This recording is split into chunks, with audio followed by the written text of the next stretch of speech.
y la irresponsabilidad tanto de Betsy Chávez y Aníbal Torres para deslindar con Pedro Castillo. Si no nos estamos dando cuenta, lo que están haciendo ellos es incriminar a Pedro Castillo. Yo me pregunto, ¿no había una especie de lealtad entre ellos para siquiera tener la dignidad de asumir la responsabilidad? Porque no estaban convencidos, ellos no hablaban lo mismo, no hablaban de una nueva asamblea constituyente.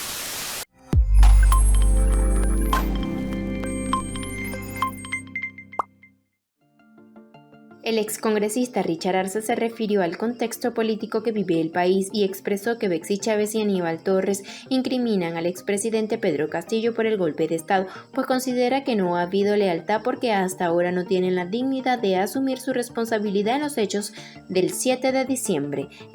Lo que estamos siendo testigos el día de hoy es la consecución de hechos que acontecieron el 7 de diciembre del 2022.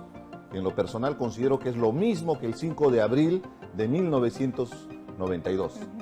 Fue una intentona de golpe de Estado. Expresó el exparlamentario Richard Arce en la entrevista con Buenos Días Perú, Aníbal Torres y los discursos de odio. En otro momento sostuvo que Aníbal Torres durante su gestión se dedicó a enfrentar a los peruanos con su discurso de odio y dejó de lado reducir las brechas estructurales que existen en Perú. Ahora, durante este tiempo, Torres utiliza una estrategia de victimación para evadir a la justicia peruana. Hoy tenemos la consecuencia de esta situación, más de 60 peruanos muertos entre soldados civiles, militares y policía. Aquí hay alguien que gatilló esta conflictividad y fue Pedro Castillo, con lo que dijo el 7 de diciembre. Manifestó sobre el exministro Roberto Sánchez.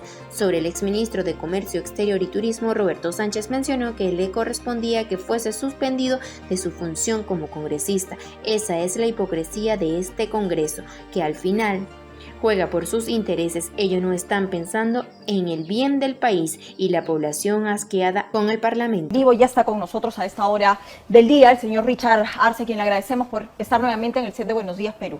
Gracias. Bienvenido. Claudia, buenos días, Pamela. Un gusto, como siempre, poder dialogar contigo por Panamericana. Bueno, esto es una opinión personal. Para mí es un allanamiento que llega tarde. Cuando ya se apertura una investigación, yo creo que las diligencias tienen que ir de manera inmediata. Estamos cerrando marzo. El señor Aníbal Torres tiene una investigación abierta desde fin de año, del año pasado.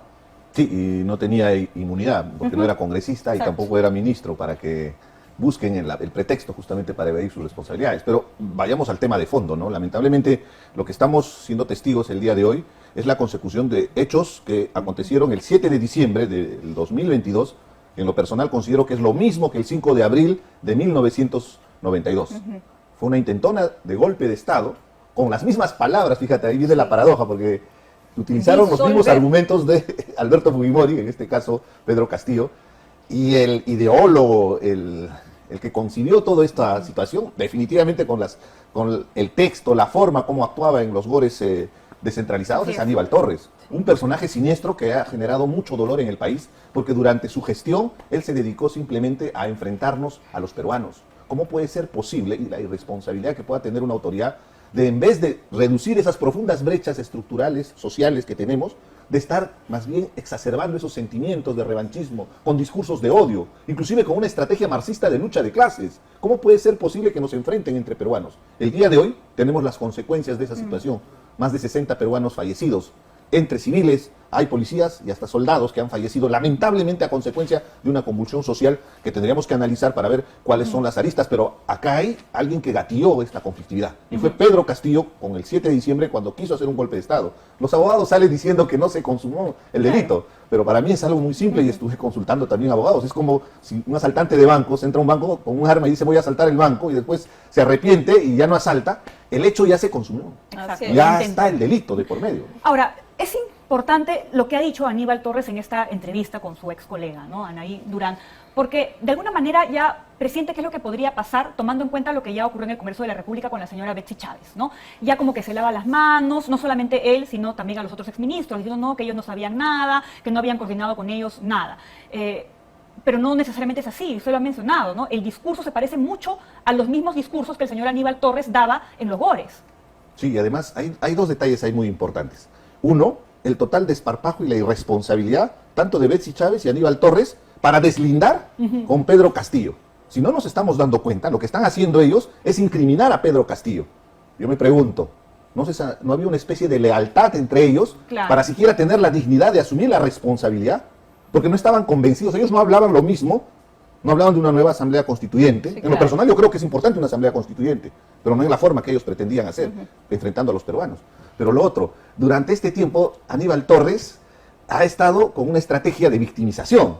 Inclusive él evade la prisión preventiva argumentando que es un octogenario, que tiene problemas de salud y que evidentemente el juez ponderó por un tema de humanidad y no le da la prisión preventiva.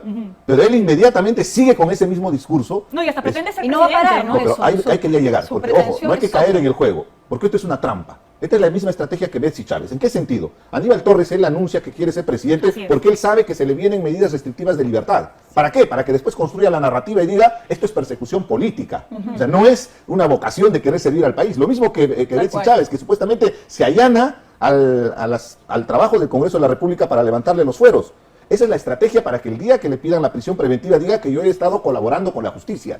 Pero son sus acciones que los van a condenar, porque en el caso de Betsy Chávez Ojalá que pidió sea que así. le levanten la seguridad de la policía. Recordemos lo que hizo este Sí. delincuente exministro de Transporte, Silva. Pidió que retiren a su seguridad para que después fugue del país. Sí. Y ahí estuvieron participando activamente este señor Aníbal Torres y toda la gente que ahora está siendo investigada en relación a esta investigación Bueno, del famoso español, ¿no? A ese punto quería llegar, ¿no? Él ha sabido cómo capitalizar finalmente con este discurso de separación de clases, de victimización, de persecución política. Lo vemos en universidades, en redes, en lo que sea.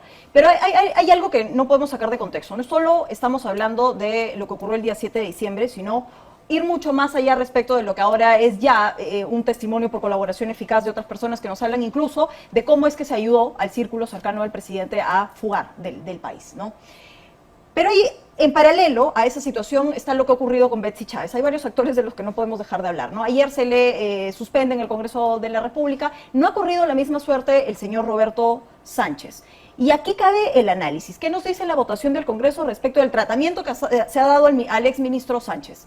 En principio, que debería actuar como siempre en un tema de esa administración de justicia finalmente, porque es una prerrogativa constitucional que tiene el Congreso de hacer un proceso a través de la subcomisión de acusaciones constitucionales, después en la permanente y finalmente en el pleno, como si fueran instancias judiciales donde inclusive se le plantea la acusación constitucional. Lo que se estaba pretendiendo era levantarle los fueros para que se pueda hacer la investigación en el ámbito judicial y se les estaba suspendiendo en la función de parlamentarios. Paradójicamente, todos los argumentos coinciden, pero la votación no tiene coherencia. Entonces, en el caso de Betsy Chávez, aprobaron los dos artículos, Sí. uno, suspenderla como congresista y allanar para que se haga la investigación en el Poder Judicial. Ahora sí ya no hay ningún pretexto de inmunidad. En el caso de Sánchez, el exministro de Comercio Exterior y Turismo, a él solamente le han habilitado para la investigación, pero se mantiene como congresista. Sí. Y es más que evidente que allá atrás hay un tema de trasfondo, ¿no? El accesitario que iba a asumir es Gaela Kaori, sí. que es una activista trans. Sí. Entonces, ahí quería llegar, porque nuestra sociedad es muy conservadora y era más que evidente. Fíjate, los votos, sobre todo de Fuerza Popular, de Avanza País, de la izquierda, de Cerrón, que son homofóbicos y toda esta gente, no han permitido que se genere la posibilidad de que pueda entrar esta persona que le corresponde, tiene más de 20,000 votos, y han habilitado, o sea, están siendo condescendientes con la corrupción. A eso quería llegar, Claudia, porque ¿cómo puede ser posible que no actúen en coherencia en esta cruzada que tenemos de lucha contra la corrupción? Le correspondía al señor Sánchez también que le suspendan en su función de congresista, pero pesó más yo diría esa homofobia o esa transfobia que existe en el Congreso para que no lo sancionen. Esa es la hipocresía pues, de este Congreso, que lamentablemente al final ellos juegan en función de sus intereses, no están pensando en el país, y por eso es el nivel de desaprobación y que está llegando a extremos también, inclusive hasta de agresiones que condenamos. Jamás vamos a aceptar la violencia, pero ellos tienen que entender que la población está asqueada con el Congreso de la República. Les da igual, al parecer, ¿no? Porque lo que hemos conocido en estos últimos días es que se siguen dando viajes innecesarios con la plata del Congreso. Más que la plata del Congreso, la plata de todos los peruanos, ¿no? Cosas importantes que puedan ocurrir desde el Congreso de la República, ¿no? Hace unos días leía a Lady Camones en una entrevista diciendo que los han elegido hasta el 2026, Acuña llamando al adelanto de elecciones. Entonces, no hay coherencia desde ninguna contienda. La situación de la señora Boluarte complicada en las últimas horas, el Foco dio cuenta de unos audios. Entonces, ¿cómo seguimos caminando a un 2026 con todo lo que tenemos? Es que no vamos a llegar, Claudia. Pamela, es imposible en una circunstancia donde hay una crisis política, hay una crisis de representación. Ese es el tema de fondo que tienen que entender en el Congreso de la República y en el Ejecutivo. la gente no se siente representada, justamente por todo lo que estamos expresando. Recordemos bien, inclusive en el caso de Aníbal Torres, de Betsy Chávez, ellos construyeron toda una narrativa para activar la conflictividad, porque cuando empezaba la conflictividad yo estaba en Apurímac y conversaba con la gente y decían que a Pedro Castillo lo habían drogado, que a Pedro Castillo le habían obligado, lo habían conminado para que él haga una lectura del mensaje a la nación del golpe de Estado, que él no estaba en sus cabales. Y mucha gente lo creyó.